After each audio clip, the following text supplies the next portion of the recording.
All right, welcome back to a new video. If you haven't watched the last one, this is kind of going to be a 4-part series going through a high-level overview of like what I would do if I lost it all, right? If I lost all of my business assets, my skills, etc., and I wanted to build back skills, but I also wanted to build back a profitable business as quickly as possible right now in 2025 and beyond. And so in the first video, if you haven't watched it, I'll link it somewhere around here so you can watch that first because it'll put into perspective what we're doing and why we're doing it in these logical steps. But from a high level overview, we talked about finding, good potential products. So we found these 3 products, feminine balance gummies, hydrogen water bottle, and this dog sling carrier, if you will. And we said that we would either order this product to our house and I would be the content creator, or I would go and outsource this content creation process to another creator. But it's still important to build that skill set of how to create content that converts viewers into buyers. I talked about how we could produce as little as 12 videos for each product, so 36 videos. Again, working with 1 to 3 creators, or just filming the content ourselves, or with a friend or a family member, and how we can reproduce that or rather repost that on multiple organic channels and also paid channels, just to have as many at-bats as possible to increase the probability that just one of those videos and one of those channels breaks through the noise and gives us enough confidence to actually pursue that product profitably on any advertising medium or platform that we find, right? So that was kind of the summary of video 1. Video 2, which is this one right here, is going to be how we actually come up with these content ideas, right? How we ideate avatars, customer avatars that we could sell to, how we ideate angles that we can get specific on how we can best serve each of these avatars and these customers, and how that then is able to help us produce ad scripts that we can again either provide to like an editor who can edit great content around it, or that we can provide to a content creator who can film great content that we can use and that's custom to us, or how we can ideate both of those things for ourselves to film content on this product to have the highest probability of it performing either organically or with paid ads, right? Now, for sake of specificity, we're going to just dial in on one product, and it's going to be the hydrogen water bottle, right? Now, whether you think hydrogen water bottles are effective or not, that's not what I'm here to debate or to discuss. And to give you some context, I have one, and I've used it for a while, and I don't really think it does shit. If it works for you, it works for you. If it doesn't, it doesn't. There is a lot of evidence that says that it can provide very small benefits. There's a lot of human testimonials that say good things, many that also say bad things. So I'm not saying that I would necessarily advise selling this product, or that it's like some amazing magical solution to like super hydration and recovery and all this stuff. But there is some evidence that supports the fact that it can, right? So in terms of marketability, it's definitely there, right? And there's a lot of people who would be interested in it, or who would be bought in on the idea that it would work for them. Whether it actually does or it's a placebo, I mean, I'm a huge advocate of the placebo effect. If you think it's working and it actually does work for you, whether there is some physiological change in your body or not, then you should keep doing it if it is quote unquote working, right? But that's not what I'm here to debate or discuss. So again, the way that we think through making and producing like good content that really speaks to our customers and that sells the product well is we think in terms of who are we selling to? Let's get very specific, because the more we can articulate someone's pain points or their desires, the more likely that like what it is that we are telling them is going to resonate with them. And even if we could just articulate what they're going through or what they want with a very high level of specificity, they're already going to be more inclined to listen to the rest of the video that we have and that we've created and crafted just for that sole purpose, right? They're like, oh shit, like I feel heard, right? I feel like whatever else they're going to say is going to be specific and relevant to me. And this isn't just like some general blanket statement that this individual or this company is making. So I brought a little bit of reinforcement, a little bit of help. I brought my handy dandy friend ChatGPT, and I put in a description at like a 7th grade reading level of what a hydrogen water bottle actually does, why it's beneficial, etc. And I said, whenever I like to do anything here, I like to ask for a higher quantity of outputs so that I can select the best ones and then build off of that, right? Rather than saying, hey, give me 3 avatars, then give me 3 more and 3 more and 3 more. Just give me 10. I'll pick my favorite 3. And if I really don't like 3 of them, I will ask them to produce 10 more, right? Because we have the world at our fingertips here with this technology. And now with ChatGPT 5, I got the thinking mode so that I have it produce a better outcome, but I usually just go quick answer so I can get it a little bit faster. So 10 potential customer avatars for hydrogen water bottle, gym goers and fitness enthusiasts, right? So it helps with like essentially with recovery, endurance athletes, improve stamina, reduce oxidative stress, biohackers. So to me, like I want like to divide athletes and, you know, maybe students and maybe like professionals and things of that nature. So for the sake of, you know, discovering a large variety of different avatars, I want to not pick the same, like I don't want to pick like overlapping spaces too much. So I would consider gym goers, fitness enthusiasts, etc. You know, even like biohackers, many of them, they're going to be in that same category. Busy professionals and entrepreneurs, I think that can be separate for sure. People with high stress lifestyles, little bit too broad for me. Outdoor adventurers and hikers, I like that a lot. College students, I like that. Parents of young kids, I love that. Basically, like as doing it either for themselves or even for their kids. I think, you know, the gifting angle is amazing, and we've had a lot of success with it with many different products. Alternative and holistic health communities. Let me just look at a couple of these, narrow it down, save you some time, and then we'll dive into some of the angles for these avatars.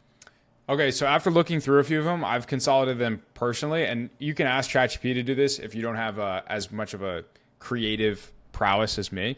But I narrowed it down to overall gym goers who are also like biohackers and health optimizers, then busy professionals and entrepreneurs who juggle long hours and have high stress, and then parents of student athletes who want to purchase it for their children, not quite for themselves. So I think the angle here that they were going for was like looking for natural energy boost to keep up with demanding schedules. Actually, looking at this, the caffeine dependency, that would be like a great one. But I think like this in general is good, right? Even these two, there's so many like sub avatars and layers that you can go with this, where if the overall gym goers do well, you narrow it in on football players, right? If the busy professionals and entrepreneurs do well, you narrow it in on professionals in fast-paced growing finance companies, right? Because as small as that sounds, of you like narrowing it down and down and down, you will go from a 300 million audience size to a 30 million audience size, which is still absolutely massive, right? It's unfathomable, and it's hard to comprehend how big some of these, even these like sub layers of markets are. So don't think that you're going like too specific. That being said, I recommend starting broad, right? Speaking to more people in a subgroup. So instead of just speaking to everyone who wants to be healthier, speak to active gym goers, right? Instead of speaking to everyone that works a job, speak specifically to busy professionals. Then when that works, when the overall like broader call out and creative works, that's when you can narrow it down to busy professionals at fast growing company or busy managers at companies. Because when you go from a professional to a managerial role, you're now down to maybe 10% of the workforce, right? If I had to throw a number out there. So I hope that makes sense. So we're going to narrow it down to these avatars. Then we're going to say, based on these avatars, 3 avatars, I want you to help me come up with 10 unique marketing angles for each of these avatars, right? And let's see what that can produce. Okay, so for avatar 1, the gym goers who are like biohackers and health optimizers, I narrowed it down to 2 that I liked, and I asked it to add in an additional one, just based on like my opinion and also kind of being in this market. And I asked it to expand on each idea. So I'm not going to do this with the other 2 concepts, but you'll kind of get, or rather with the other 2 angles, but you'll get the idea on like how to do this, how to narrow it down, just based on this first avatar that we focused in on. I actually want to do it for the other ones because I think they could come up with even better ideas, but I think this is good enough for now. So your new pre and post workout secret weapon, right? So a lot of athletes, gym goers, etc., they rely on these like stimulants, like pre and post workouts. We're essentially saying that, hey, like rather than saying, hey, this can replace caffeine, we're saying, hey, this can replace some of your supplements, your stimulants. It can add to them, right? And so here we're saying, let's see, voiceover. This isn't just water. It's your body's new recovery partner. It supports muscle repair, reduce soreness, blah. So kind of just general, like, hey, what your pre and post workout do, this will actually do better, cheaper, faster, whatever, right? Now, whether it actually does that, again, that's not for me to decide, but that is essentially how I would market it if I wanted to catch their attention the most, right? The second one is protecting their body from oxidative stress. So a lot of athletes have heard this term, but maybe they don't understand the science behind it of just like oxidative stress, oxidation. And so this would be a little bit of like educating, but also tying it in with, hey, this will help you prevent that thing that is causing you these pains that you're probably experiencing, in which you don't even know where that's deriving from, right? So we're educating them on why they're feeling those pains in the first place and how they can potentially solve that or mitigate that with this, right? So every workout creates oxidative stress in your body. And then hydrogen water helps combat oxidative stress at the cellular level so you can push harder, recover faster, right? Every athlete's goal is to grow, not necessarily in size, but to be able to like lift more, run faster, train longer, things of that nature, whatever they're optimizing for. It is generally performance-based. So if we're saying, hey, the reason you're not able to accelerate your performance as quickly as you'd like is because of this thing called oxidative stress. And here's how hydrogen water can combat that so that you can push harder and recover faster. That is going to be a very effective marketing angle for that avatar, right? And then lastly, I just threw this one in here because like everyone obsesses over the technology. They spend thousands, if not tens of thousands of dollars on products that can help them with their health, their recovery, etc. And so I think a very strong marketing angle could be, hey, replace some of these things or supplement all of these expensive remedies and stuff like that that has maybe limited evidence with something that has more evidence and studies that can actually work, and that's a fraction of the cost, and that can almost like do some of the similar things that these other things that you're trying do, but a lot cheaper, right? So cold plunges, 6,000 a year, hydrogen water, one-time bottle, right? $100, whatever. Same recovery benefits, 0 shivers, upgrade your recovery routine, no tubs, no timers, just better hydration. Like that, I love. I think that's really effective, and I think that's going to speak to people who have the cold plunges, they have the saunas, they have the big boots that wrap around your legs, the compression sleeves, which again, I'm a huge advocate of all of those things. And I also like whatever works for you, the customer that I'm marketing to individually, right? That's not what we're talking about here. We're just saying we want something that's like punchy, that's controversial, that really jumps out and grabs our customers by the throat and pulls them in and gets their attention and gets them to even be like defensive, right? If I'm like, hey, I hate to break it to you, but that $5,000 cold plunge that you have, in your backyard, on your balcony, or that $5,000 cold plunge you just bought, it is going to be, it can barely put up a fight against this $100 hydrogen water bottle, right? Give me 30 seconds to explain. Like that, something along that nature, obviously worded a lot better, would be an incredibly effective hook at getting someone in who's like a little bit defensive, but they're like, all right, I'll hear you out because, I'm an educated, knowledgeable person around health and fitness, and I'm open to exploring ideas on how this thing could potentially replace or supplement this thing that I bought for thousands of dollars, right? Whether they did or didn't, and then it's going to like spark up controversy in the comments. People are going to be like, no way, this is a lie, blah, blah, whatever. That's all good, right? That is, whether it's positive or negative engagement, it's engagement. It's going to boost that content organically in the algorithm or with paid ad performance. Fun fact, if you didn't know. But in general, I hope this has been helpful in terms of just understanding that workflow in how we approach it. Again, I think I would have a ton of fun diving into things like parents of student athletes. That's where you get specific, and that's where the conversion rates can absolutely skyrocket because you're getting really specific. You're talking about how it could benefit someone that they love. So you're actually stacking multiple psychological things at once. You're saying they can benefit from all these things. You can also look like a better parent because you're providing this thing that could potentially provide that. It can increase your relationship with your kids by providing this thing and giving them the boost and that they need. They can make more money throughout their life so they can take care of you in your older age when you're going to need it, right? Or not rely on you as much financially to support you. Like there's so many like pathways that you can go into and you can get really creative with. The more that you do this process for more and more products, right? So again, just know that when you have a product, it's a very good habit to ideate avatars, to ideate angles for those avatars so that you can come up with really effective and high converting ad scripts to edit, piece together existing raw footage, etc. Right? Now, I want to make very clear, some of our best ads, and it's hard to explain, but some of our best ads have been like 15 seconds long, where it's just someone holding it with a caption, using it, whatever, with very little context.